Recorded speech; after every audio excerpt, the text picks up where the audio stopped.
नमस्कार, मैं हूँ शिक्षक योगेश कुमार।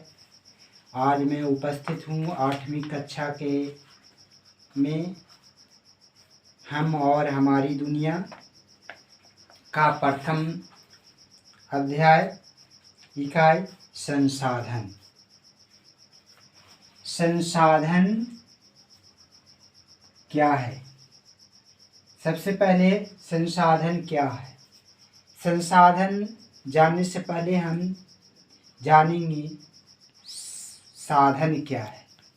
कोई भी कार्य करने के लिए किसी न किसी का सहारा लेते हैं। जिस वस्तु का हम सहारा लेते हैं उसे साधन कहा जाता है।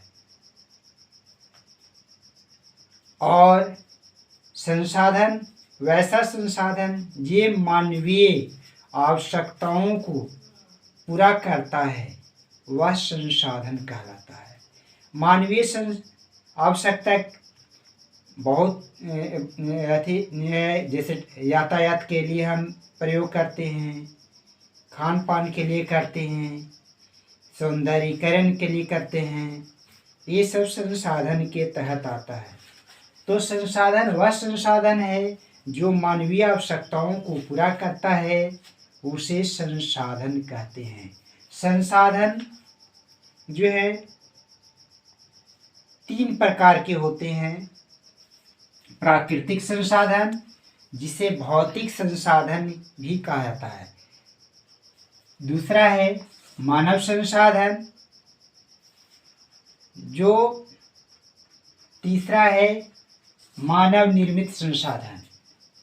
प्राकृतिक संसाधन वैसे संसाधन है जिससे प्राकृतिक रूप से हमारे आसपास मौजूद रहता है, वह संसाधन प्राकृतिक संसाधन कहते हैं।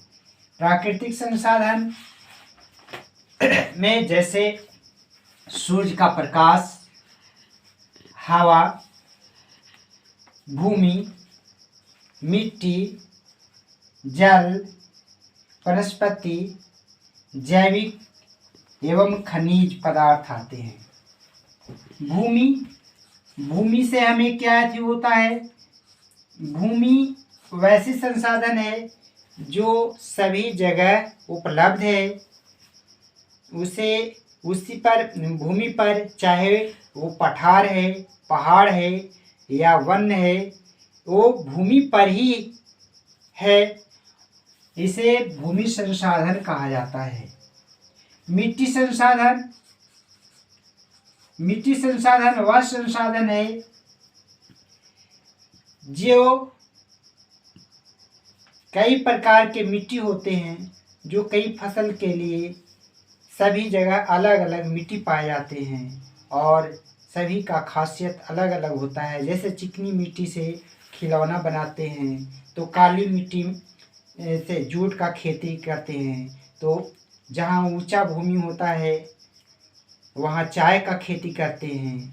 जहाँ नम भूमि होता है, सबके लिए अलग अलग मिट्टी होता है। मिट्टी से हम ईंट बनाते हैं, मिट्टी से खिलौना बनाते हैं, मिट्टी से कई अन्य सामान बनाते हैं, मूर्ति बनाते हैं, वो मिट्टी संसाधन कहलाता है। तीसरा आता जल वह संसाधन है जो जल की सहायता से हम खाना बनाते हैं। किसी भी फैक्ट्री में बिना जल का प्रयोग किए हुए हम कोई फैक्ट्री नहीं चला सकते हैं।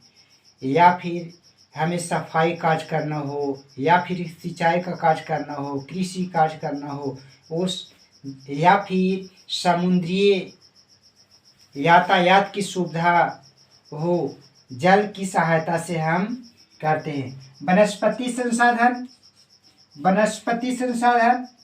वह संसाधन है जिसे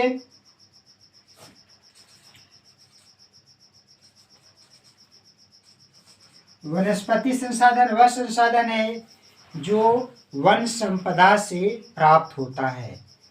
जैसे वन से हम लकड़ी प्राप्त होता है, जिसे हम फर्नीचर, खिलौना तथा अन्य काष्ठीय सामग्री बनाते हैं। ये लाह मिलता है, गोंद मिलता है, जड़ी बूटी ये से हमें प्राप्त होता है जो दवा के रूप में प्रयोग करते हैं। और वन से हमें अनेक प्रकार के सुविधा मिलता है, जैसे वन जीव प्राणी वहाँ पाए जाते हैं। ये प्राकृतिक वनस्पति संसाधन के तहत आते हैं। जैविक संसाधन वह संसाधन है,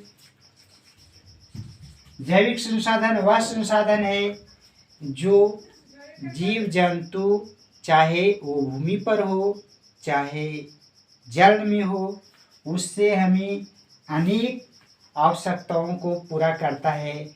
चाहे वो जूता बनाना हो या भोज्य पदार्थ के रूप में हम उसे प्रयोग करते हैं, या फिर हम अनेक सौंदर्यीकरण एवं यातायात के लिए करते हैं। खनिज संसाधन वह संसाधन है जो जमीन के अंदर से निकाला जाता है, जैसे सोना, चांदी, पीतल, तांबा, कोयला, अभ्रक, ये सब जमीन खनिज संसाधन के तहत आते हैं। मानव संसाधन वह संसाधन है जो मानव होकर के एक साधन के रूप में कार्य होता है। जैसे कोई शिक्षक हैं तो एक साधन के रूप में कि किसी दूसरे को पढ़ाते हैं। डॉक्टर होते हैं जो दूसरे को इलाज करते हैं। वकील होते हैं जो दूसरे को सलाह देते हैं। इंजीनियर होते हैं।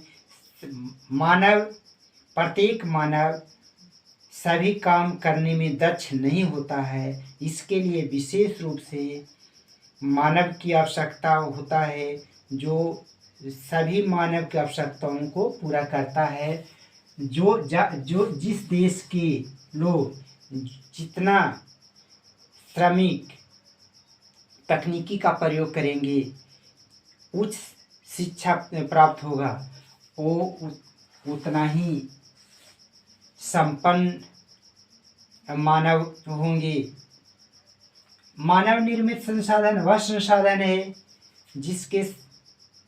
जिसे मानव ने बनाया है और वो हम संसाधन के रूप में प्रयोग करते हैं। जैसे भवन सुरक्षा की दृष्टि से, संपत्ति रखने की दृष्टि से, आश्रय की दृष्टि से हमें प्राप्त होता है।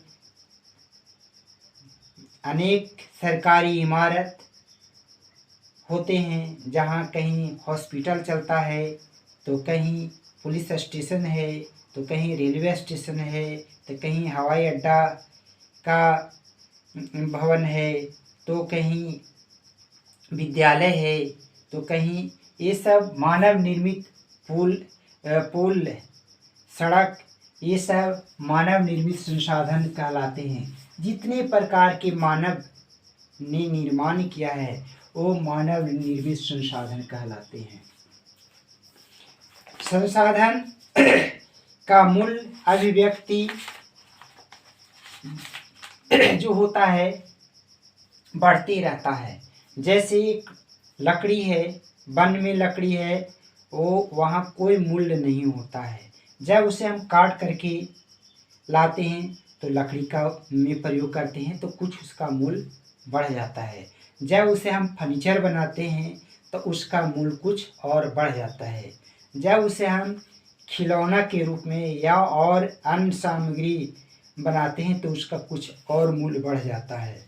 सौंदर्यीकरण के रूप में हम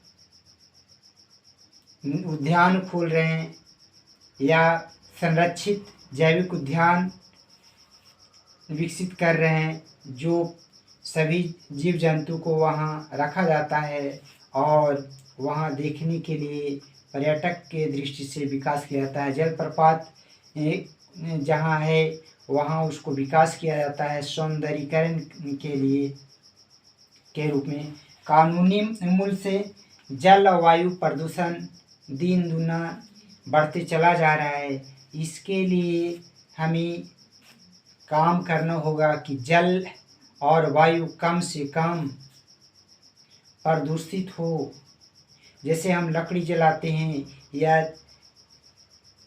कोयला जलाते हैं तो ज़्यादा प्रदूषण बढ़ते चला जा रहा है, पेड़ पौधा का एक भी ह्रास होते चला जा रहा है। उस स्थिति से बचने के लिए हम पेड़ पौधा अधिक से अधिक लगाएंगे, तभी हम मानव जीवन सुरक्षित अगला पीढ़ी को दे पाएंगे।